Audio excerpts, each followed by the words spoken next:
professional baseball player makes a year is $4.38 million, and their minimum salary is about $545,000.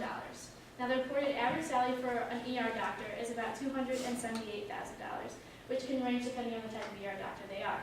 Their average salary is lower than the professional baseball player's minimum salary. Is that reasonable? I think not.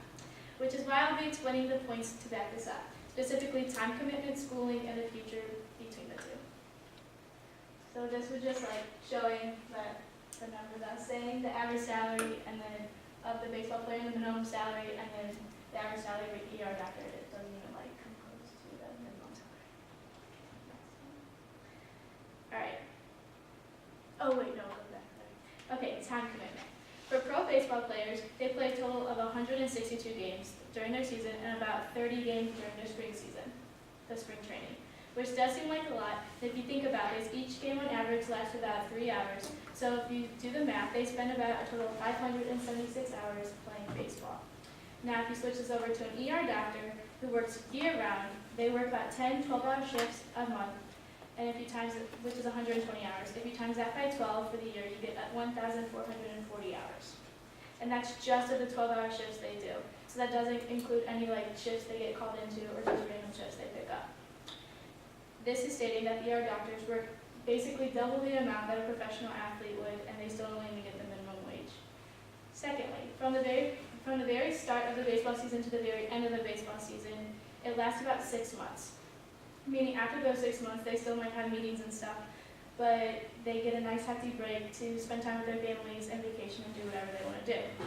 Now comparing to an ER doctor, since they work year-round, they don't have that nice of a break. Depending on how long they've been working, they get the vacation about 2 to 4 weeks, and they don't always get to have that Christmas or Thanksgiving with their families, because if they all took off on the same weeks, then no one would be at the hospital during those time periods.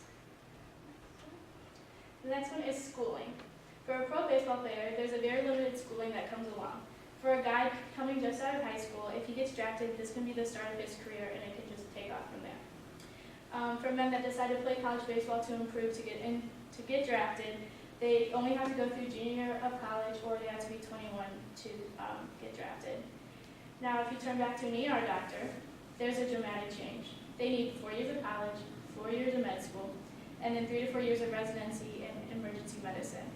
The residency of emergency medicine is extremely hard to get into, meaning that they have to take their step 1 exam, and if they don't pass that, then they can add more time onto their time. Rounding that all up, that's about 11 to 12 years of schooling if everything goes as smoothly as planned and there's no complications. Throughout those years, multiple tests are given where certain scores must be reached, and lots of residency training takes place. Secondly, throughout the game of baseball, mainly when men get to the point of being professional, they know how to play the game. Throughout their years, yes, they can learn new plays and learn like a few new things here and there, but since they started playing many years ago, they like know the game. From an ER doctor, every single year it's changing.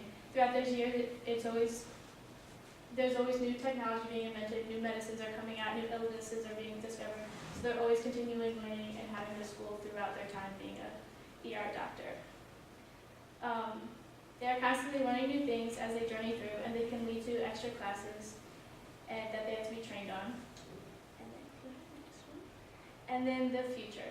As our future comes, we're always going to need our ER doctors. There's always going to be ill people in this world and a lot more severe illnesses, which can be discovered in the future. We will always need professional baseball players, though.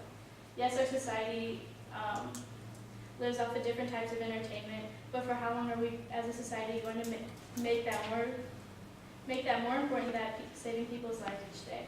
If we didn't have ER doctors, who's going to do that immediate brain surgery if a baseball player gets hit in the head with a baseball? If our future continues to put entertainment over our health, how much longer are people going to want to go through this schooling to become a doctor and wanting to go through all that schooling? Professional baseball players will spend a good chunk of their time playing the game they love, going from either out of high school or 4 years of college, and they range about 35 to 40 years old before they retire. ER doctors start at 18 for schooling, and they go all the way through age about 60 to 68, and that's about 20 more years if they work on this world to make a difference in societies today. What else do they have to prove that they're worth more than a baseball player? Between all their time commitment, schooling, and what has to come in the future, ER doctors deserve a better paycheck in the end. So my question to you is it more important to entertain or keep people sane? Thank you. All right, the floor is open for questions. So Amanda, listen, we don't need to record the questions.